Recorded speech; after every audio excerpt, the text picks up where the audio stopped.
Hey everyone, George Christie here with Wine Industry Network. Welcome to another edition of the WIN Educational Webinar Series. Now today's session is titled Retailer DTC Shipping, Adjust for the Present, Prepare for the Future. And essentially we're going to take a look at some of the challenges that are faced by retailers across the country, ranging from what wines they can gain access to where they can ship, as well as some of the implications the current rules have on small to medium-sized wineries in particular, who don't have the same level of distribution strength that some of the larger producers have.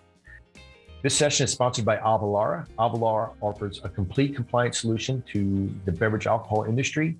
And the general manager of that division, Jeff Carroll, is going to lead today's discussion. His guest is Tom Wark. Most of you probably know Tom best for his daily wine blog, Fermentation, but Tom also serves as the executive director for the National Association of Wine Retailers. And he's been in that role for a number of years. So he brings a tremendous amount of experience and expertise to the conversation. Tom is going to talk a little bit about some of the cases that are being taken up at the circuit court level right now.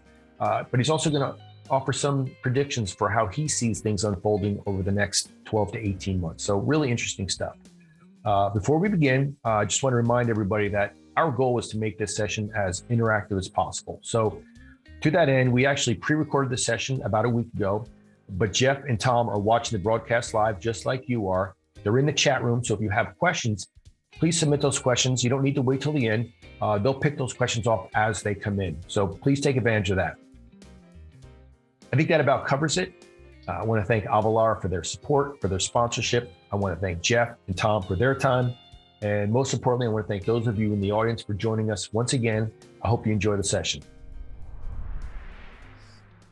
Thank you, George. We're really excited to be here today. Thank you for the opportunity. And thank you to all of those in the audience for joining us today. So we are going to talk about retailer DTC today. And who better to talk about retailer DTC than the one and only Mr. Tom Wark. Tom, welcome.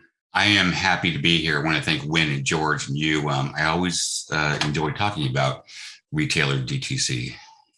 It is the center of my universe. Love it. So, Tom, you are the executive director of the National Association of Wine Retailers. Is that correct? That's correct. I've been the ED at NAWR since 2007. I've been in the wine business since 1990. But as the ED of the National Association of Wine Retailers, I sort of guide the association strategically, working with the board. I involve myself in a lot of different kinds of lawsuits and legal matters and industry matters. And I really enjoy doing it because I've always believed that retailers they're the closest to the consumer. So the perspective that I get from them is invaluable. You also run Wark Communications. I've been doing the Fermentation wine blog, which is very influential in the industry. Thank you. No, I've worked in wine public relations and marketing since 1990. I've had my own firm, work with a variety of winery, retail, association clients. I still do.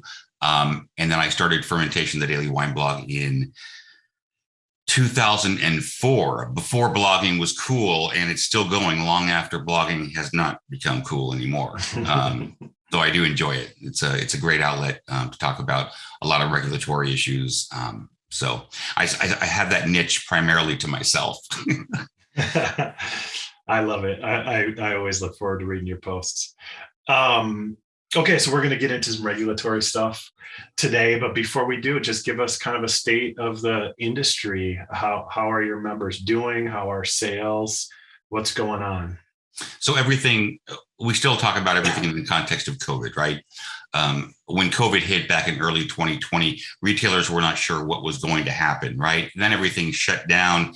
And for the most part, retailers, wine retailers and liquor retailers everywhere were considered to be, what was the term they were using?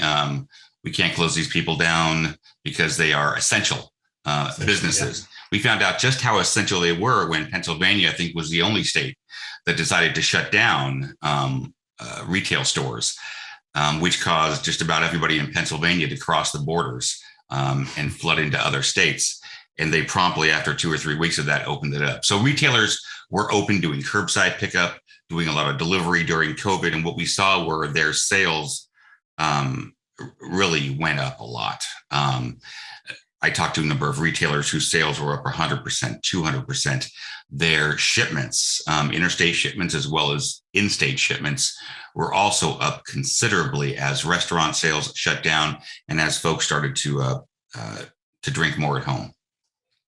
We're still seeing sales up.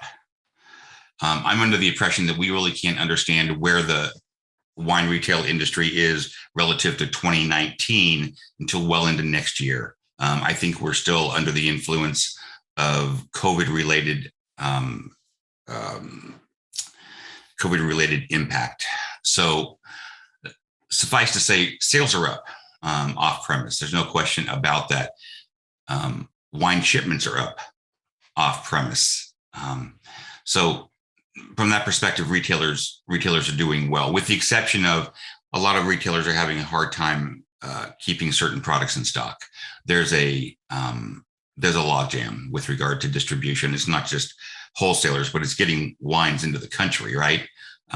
That's been a real problem for everyone, not just wine, but for spirits also. Yeah, we've seen that popping up with the control states as well. Seems like a pretty major issue right now. What about buyer demographics? What are people buying? Who's buying what? What are your members saying about that right now? So the demographics of fine wine buying have broadened. There's no question about that. Millennials are coming into their own, as well as Gen Z is coming into the market. The palate that these generations have developed is different from my palate and probably your palate too. When I was growing up, ethnic food amounted to Italian, right? So today, someone who's 30, they've probably experienced a whole range of flavors that we were never introduced to. And I think it's that phenomenon that's allowed them to drink more widely and diversify their choices in wine. And we're seeing that at the retail level, where a wine store would have normally years ago had a California section and had a French section and an Italian section. Now, whether they're calling it other or New World or anything along those lines, it's become much, much larger. And the same thing is happening in direct to consumer shipping. The average buyer in the DTC market is going to be a little bit younger than in the on-premise or the off-premise in-store retail market. So we're seeing a variety of different wines, more of a variety of different wines being sold and shipped today than before, for sure. Awesome. All right, so let's talk about shipping. I'm actually going to share my screen here real quick. Tom, we can look at a quick map. You know, I always love to look at a nice map. So this is what we're looking at in terms of the state of the states for retailer DTC shipping from our perspective. Mm-hmm. 14 states available. You had some recent changes where recently you've added Florida, right, through a declaratory ruling. Connecticut passed a law several years ago. Those are the most recent changes, yeah, on the positive side. That's right. So what you have here are 14 different states that allow in one manner or another for out-of-state retailers to ship in. I want to talk very quickly about the importance of retail shipping, particularly from out of state. Let's take a state like Illinois, for example. As you can see, it's illegal for a consumer to have wine shipped to them from out of state. Mm-hmm. What that means is the only wines that can be shipped to an Illinoisan is domestic wine. That means that no French, no Italian, no German, no Spanish, no New Zealand, no Argentine wines can be shipped into that state, which means that Illinois consumers, when it comes to imported wines, only have access to the often very pitiful collection that wholesalers will actually bring into the state of imported wines and sell to different retailers. So it shouldn't be a surprise that consumers are almost 100% in favor of being allowed to receive wine shipments.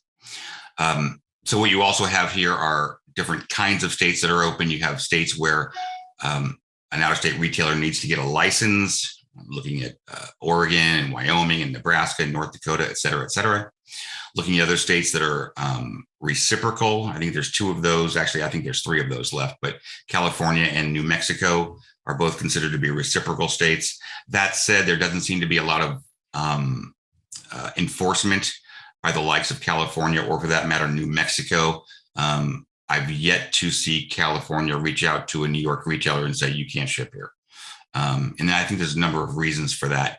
But the most important thing is, for the most part, retailers just about anywhere in the country can ship to California and New Mexico, despite their reciprocal status. Now, Avalara has taken Idaho and Nevada off the list. So Nevada recently passed a law called SB 307, in which, in order to ship into Nevada, whether you're a retailer or a winery or a wholesaler or an importer, you have to get something called a certificate of compliance. And for years and years and years and years, Nevada was issuing certificates of compliance to everybody, which allowed both out-of-state wineries and out-of-state retailers to ship to Nevada consumers. So SB 307 presumably stopped that practice by changing the law. In the law, it says that quote unquote, vendors may obtain a certificate of compliance. Now it says suppliers. This was a change in the law that was pushed through by, Southern Wine and Spirits. And the question remains whether or not that new law allows those who currently have a certificate of compliance to continue to ship in, or if it means that they have to surrender that certificate of compliance and stop shipping in. To date, we've heard nothing from the Nevada Tax Commission that issues these certificates of compliance that out-of-state retailers have to stop shipping. My advice to NAWR members that unless you hear somebody tell you you can't ship, if you've got a consumer in there who wants to receive wine, you might want to go ahead and fulfill that order. The other state is Idaho.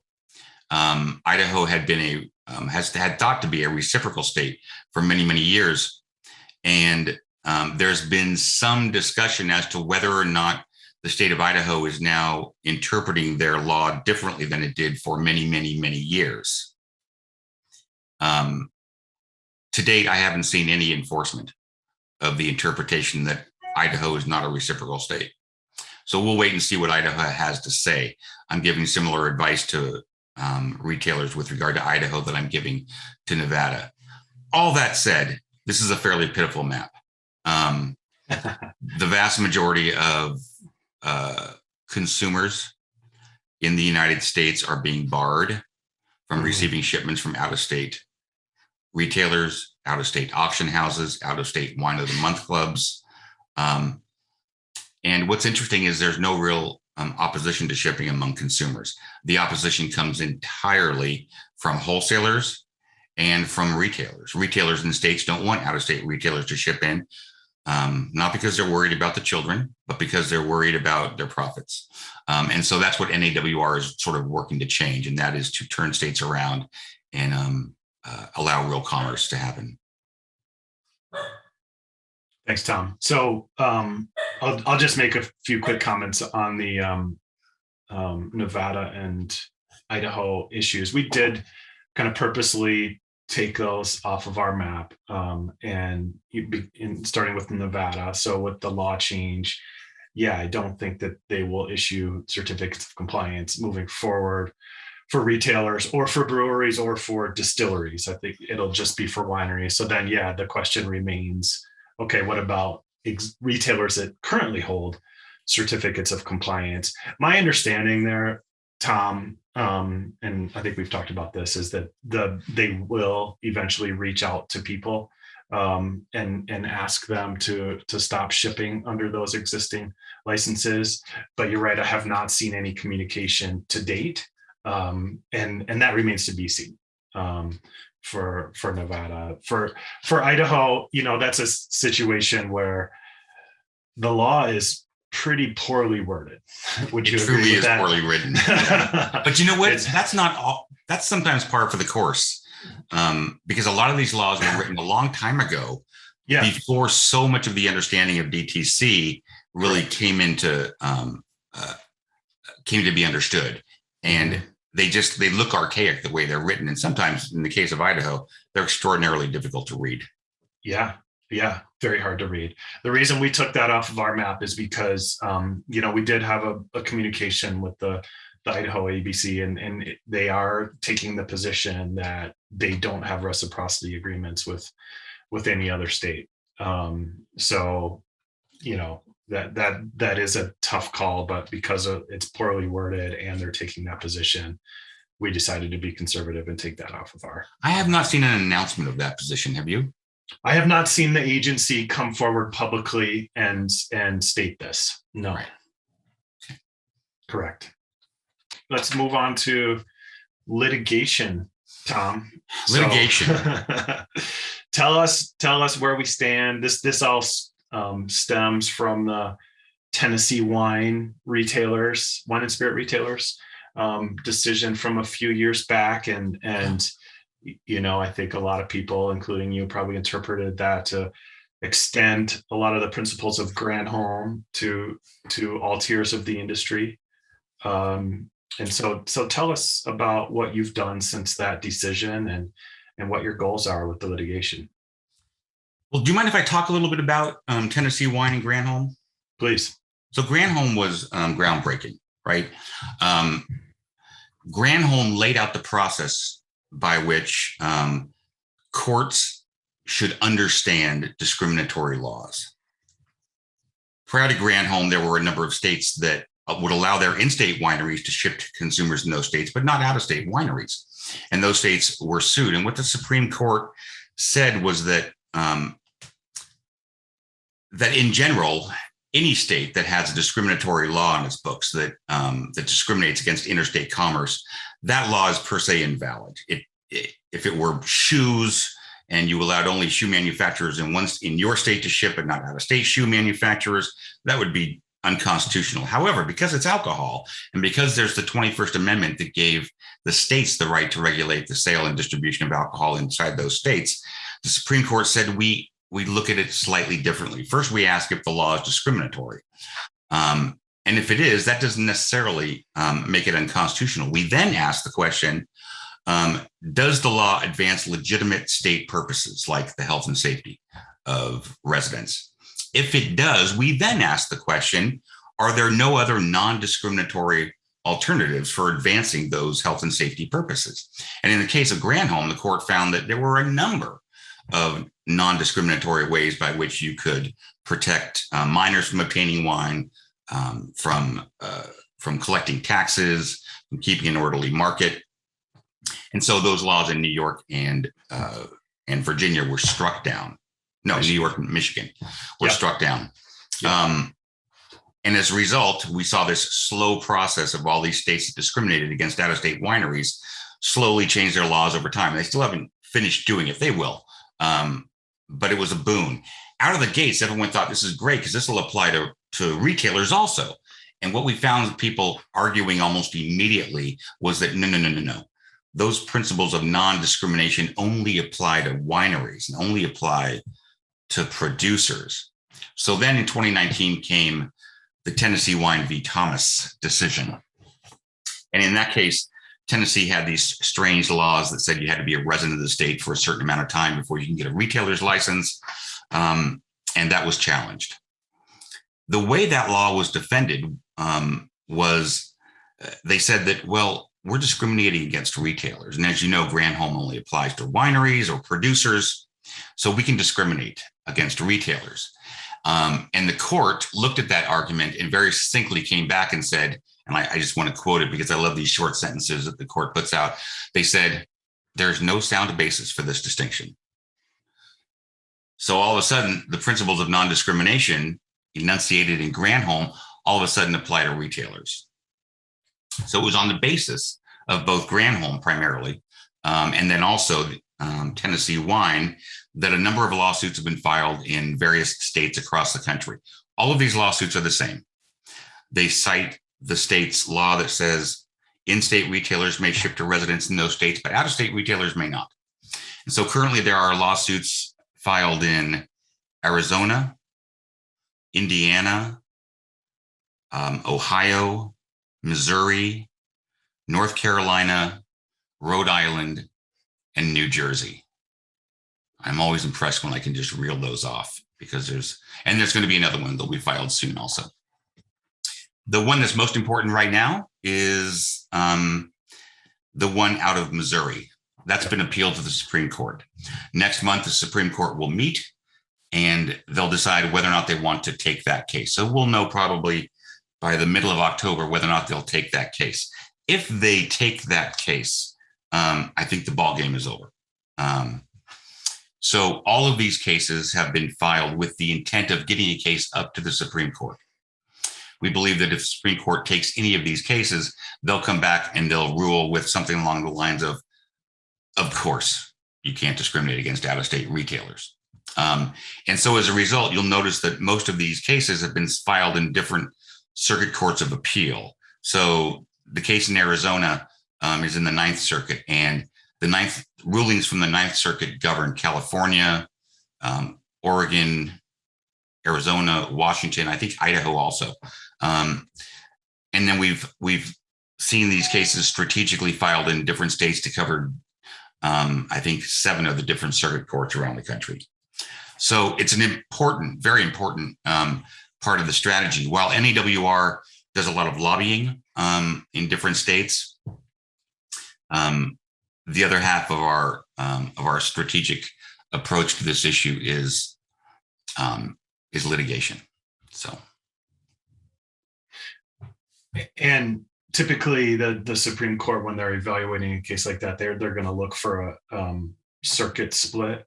right. Not always. What you mean by circuit split is what the court usually looks for is, say, the Ninth Circuit Court of Appeals says, well, of course this is unconstitutional. Meanwhile, the Sixth Circuit Court of Appeals says, no, this is not unconstitutional. Supreme Court usually looks for those sorts of things. And we don't have a circuit split yet. Although we do have a decision out of the Seventh Circuit in Illinois in which, this came down prior to Tennessee Wine in 2009, in which the chief judge, Judge Wood of the Seventh Circuit Court of Appeals, said that Granholm applies to this. But instead of it being just a blanket ruling, she was sending it back down to a lower court to see that an evidentiary record was developed.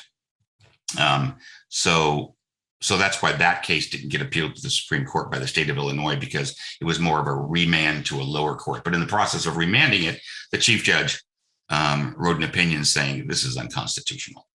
So we have great hope. We truly do. So during the pandemic, as you know, I mean, off-premise sales and deliveries really exploded, right? And you've seen a proliferation of apps and marketplaces that are doing delivery, locally on behalf of off-premise retailers and on-premise retailers for that matter. And so curious to hear that's going to be a really interesting question, right? Is whether or not states can allow that local delivery by retailers, but not allow shipping from out-of-state retailers. But I think, correct me if I'm wrong, Tom, but your cases actually aren't even dealing with this question yet. Is that correct? Yeah, I don't think we've ever even seen a case that deals with the issue of delivery. Now, we should make some distinctions here, right? Yeah. And so, for example, when we say delivery, we mean that the product moves from a local retailer to a local consumer, usually in some sort of a truck or whatnot, or in a new Uber Eats car, whatever. But when we say shipping, we mean interstate shipment, almost always with a common carrier. And so we distinguish between those two things. And no, there's never been a lawsuit that says, well, your in-state retailers can deliver using their own trucks, but out-of-state retailers may not. And we haven't really pursued those cases because we think it's a different kind of case. We think it's much more likely that a court would say, well, local delivery in a retailer's own trucks is probably part and parcel of being a retailer. In other words, we're not giving more privileges to an in-state retailer than an out-of-state retailer. There have been states, by the way, that have had laws in the books that says retailers anywhere in any state can deliver wine to people in our state. They just have to use their own trucks, which is sort of an interesting little tweak on the whole thing too, because Michigan, for example, says that a California retailer can in fact deliver wine to a Michigan resident as long as they use their own trucks. I've yet to meet a California retailer that wants to drive a truck across the country to deliver a case of wine to a consumer in Michigan. Nevertheless, delivery has exploded, hasn't it? And I think particularly, obviously during the COVID era where people were locked up, they couldn't go and get a drink at the bar or at the restaurant. They were bringing more alcohol home. They didn't want to leave their houses, despite the curbside pickups at a lot of places. So a lot of states passed laws allowing this sort of delivery, as well as other mitigation efforts. And so the DoorDashes of the world, the Instacarts, the Uber Eats, the Drizzlies, all of these different third-party platforms expanded. The thing is this, I wonder if they've expanded consumer access to products, and I wonder if they've helped increase sales for the industry at all. I'm not so sure. It's definitely an interesting area to watch, right? It's really exploding with those companies and more. And I think there's going to be some consolidation too, don't you think? Absolutely. I mean, there's more and more of these delivery companies. We just saw Uber Eats attempt to buy Drizzly. We'll see if that goes through. So there's a lot of mailing list or emailing list purchasing going on too in a lot of these purchases. So what do you, let's talk about 2022, Tom. What are your goals? What are your predictions for what's to come next year? Because presumably not a whole lot will happen this year other than we're going to hear from the Supreme Court on this Missouri case. Not a whole lot legislatively will probably happen. So what are you thinking for 2022? So I think 2022 is going to be a fascinating year for alcohol regulation and compliance. First of all, I think 2022 is in fact going to be what a lot of people thought late 2021 was supposed to be. I think we could put the pandemic behind us, right? And I think we'll see what happens when consumers are unleashed, as it were, from serious pandemic concerns. So toward the end of 2022, that's when I'll be wanting to really look at 2022 stats and compare them to 2019. And I think that'll be a legitimate apples to apples comparison of where the industry is in terms of sales, in terms of DTC shipments, et cetera, et cetera. So that's what I'm looking forward to. In addition to that, we're going to see a lot of decisions come down on a lot of these lawsuits. We'll see 4 or 5 different decisions come down. So I'm looking forward to that also. 2022, in terms of legislation, there's no question in my mind that we're going to see more legislation introduced that will allow distillers to ship direct. Distillers deserve that right. Consumers want that access. So we're going to see that. I think we're going to see more brewers introduce legislation too. I think we'll see at least 2 or 3 states introduce legislation that would allow a brewer to ship direct. And I hope that those pass also. Now, I know the consumers want them. We're going to see at least 2 or 3 states introduce retailer DTC legislation, and we'll be behind that. So that's going to happen too. We're all going to, I think we might also find out the final disposition of the effort to allow the U.S. Post Office to deliver alcohol. We'll find out if that's going to be put to bed or continued or pass. I don't have a lot of faith in that effort, but I certainly like seeing the debate. I really do. It sort of highlights the absurdity of it all. And I like it when that happens. I think that's good for consumers and for the industry. And then I think we're going to see more of these bills that purport to allow a state to license an out-of-state fulfillment house. I think 3 or 4, states now either require a license or some sort of connection to a state in order for a fulfillment house to what? I mean, I'm not exactly sure what the states are claiming. that they're involved somehow in the transaction that a fulfillment house is. Nevertheless, we have 3 or 4 states that do require out-of-state fulfillment houses to register with the state or get a license from the state. I think we'll see more of those kinds of bills pop up here and there. And AWR will oppose those on the grounds that the states don't have jurisdiction over out-of-state fulfillment houses that put boxes on trucks. Helpful predictions. Thanks, Tom. So, if I rewind the clock to 12 months ago, I would say we probably were predicting something similar for 2021, right? That we'd get brewery and distillery bills that, and retailer bills, and a lot of businesses were struggling, obviously, in 2020, and realized, hey, we need to have access to direct shipping. But really not that much happened. Right. In 2021, it was, I think, I saw predictions that, hey, 10 states will open up. And I always thought that was super ambitious, but I didn't really expect it to be effectively 0, other than Alabama opening up for wineries. Yeah. So the opposition came out with a big effort. So curious to hear your thoughts about how that might be different. Some of those bills are still alive. New York, for example, Sure. The New York bill to allow distillers to ship, that is still alive. And it'll pass over. The bill passes over into 2022. A lot of bills that were introduced in 2021 will pass over into 2022, and they'll either live, pass, or die. So we'll see how that happens. I have no doubt that over the next year or 2 years, distillers in particular, we'll see their rights expanded with regard to DTC shipping. I have no doubt about retailers either, but I got to tell you, the wheels of litigation and legislation move so slowly. It's very frustrating a lot of times. And then from our perspective, the industry, in the regulatory capture that occurs across the states, or that has occurred across the states, really slows things down if it's perceived that new laws or new legislation will negatively impact wholesalers in particular.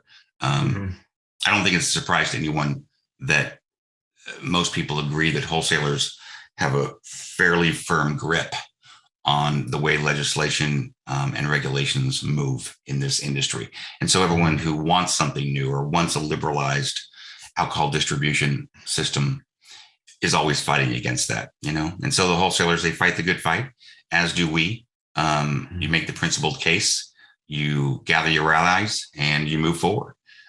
That's how it works. Yeah, I agree. It does feel like, especially the distillers have a unified front with both Discus and the craft folks, and it seems like they're kind of putting the pieces together to make a better effort, I think, in 2022. And I do think that you'll see change there. Brewers don't seem to be as unified as distilleries are, and so that'll be interesting to watch. But coming back to some of the other things that you mentioned, I do agree that fulfillment houses will continue to be a hot topic that really blew up in Tennessee this year, and then you saw also these other states, Alabama and Kansas, and I think Ohio, get added to the list there. I see that as being kind of inevitable. I know that there are folks that disagree with that, but I think that these regulators are getting a lot of pressure to do DTC enforcement, by actors in their state. And so once they start doing DTC enforcement, they start looking at those FedEx and UPS reports, right, of what was shipped into the state. You see a large volumes coming from fulfillment houses, 60, 70+%. And so then the FedEx reports are not sufficient for the agencies to know who the licensee is and are taxes being paid on each shipment. And so, I don't necessarily think that a fulfillment house license is the only solution to that problem, but I do think it's a problem. And I think we heard that quite a bit at NCSLA when you and I were there a couple of weeks ago. And so I think that will be an issue. And then the other thing that kind of comes along. Once you open up that direct shipping statute, right, then other things might come along with it. And Right. the other trend that we've seen is wines of your own production, right, where states are saying, hey, winery or brewery or distillery, you can ship into the state, but it has to be a product that you produced under your TTB permit effectively. And, there are certain companies out there that I think have allowed, leasing of their licenses and shipping foreign products and things like that I think you've seen regulators express a little concern over. Yeah. No, NCSLA, by the way, is the National Conference of State Liquor Administrators. It is the most dynamic conference anyone could ever go to. Partiers is what they are, those alcohol regulators. The fulfillment house issue is interesting. I think that we're going to see fulfillment houses respond to states with go pound sand. You don't have jurisdiction over me. I'm going to keep shipping, which then puts it back in their court, and they don't have jurisdiction if there's no license between them, which is why they want the license, obviously. And so at that point, then any number of different things could happen. A state could threaten FedEx if you pick up and deliver packages from these fulfillment houses, or they could threaten the licensees who are using fulfillment houses. I think at some point we'll see a court challenge over the jurisdictional issue, and I would hope that we do. In my mind, I think regulators tend to overreach as opposed to underreach. I think this is an overreach by saying that the state of Kentucky has any jurisdiction over a warehouse in California that picks up boxes and puts them on a FedEx truck. I think the most obvious solution to the opacity of the reports is simply to have FedEx put the name of the licensee on in their reports. I think that takes care of it, right? So everyone's going to be involved in this issue. So there's that. Yeah, I think you're right. It's a tricky one for sure. It's a very tricky issue, but it's a hot issue. Yes. And so I agree. It will probably come back once again in 2022. Okay, Tom, any last words? There's one other thing that we really need to discuss, and that is and again, this will hopefully we'll see something about this in 2022, and that is the Biden administration's desire to look at anti-competitive practices in the alcohol industry. They produced an order that asked the TTB to look at this issue, and first they asked for comment from the industry, and the industry was happy to deliver that comment with hundreds of comments from every sector of the industry talking about competition and whether or not this is anti-competitive and that is anti-competitive. And everyone will be surprised to know that everyone, with the exception of the wholesalers, said the three-tier system is anti-competitive. Now, I don't think that after gathering all this information about competition in the wine business, the feds are going to say, you know what, we need to get rid of the three-tier system. I don't think they have any jurisdiction to touch the three-tier system. But I don't think we should pretend that the only really important question where competition is concerned is with wholesaler consolidation. Some people want to talk about retailer consolidation, about the big retailers, but the fact of the matter is there's only one big retailer in America of any significant size, and that's Total Wine, right? And yet we still have all these independent retailers, but in many, many states, you've got maybe two wholesalers who control 80 or 90% of the business. And it's always been interesting to me, if a retailer must go to a particular wholesaler in order to stock their store, isn't that sort of like a tied house? So it is an interesting question. Yeah. That was one of the things I suggested that the feds ask themselves when I wrote my comments to them. But at some point, we're going to have all these comments, and the feds are going to take all this information. They're going to look into the industry. They're going to do their investigation, and they're going to come out with some suggestions. And I'll be honest, I don't know what those suggestions are going to be, but I do know that they're going to have an impact on the alcohol industry. Really interesting to watch it. I mean, it feels like TTB is taking it very seriously. Absolutely. Really looking for input. It will be fascinating to see what comes of that, if it's rulemaking or regulation or suggestions for legislation. Kind of hard to predict. One thing that does feel certain is that there will be a little more scrutiny on any kind of mergers and acquisitions. Well, there's no question that this administration is going to wield the antitrust baton stronger than the last one. There's no question about it. I think if this administration were around when Southern and Glazers decided to get together, that merger would have never happened. I just don't think that would have happened. That's possible. But the one that you mentioned, TTB, taking this seriously, I mean, people bitch and moan about TTB all the time. TTB is an incredibly competent organization and agency, and they have some really smart people working there, and they do take their job seriously. So I think we'll see some significant commentary and recommendations come out of this Biden order. It feels that way. It really does. It feels like there's going to be a robust process here. All right, Tom. Well, this has been great. I really appreciate you coming on. Thank you to Win for hosting this. And we're going to turn it back over, and we'll continue to answer your questions here. Thank you, Jeff. Thank you, Win. Thank you, Tom. Thanks, Win.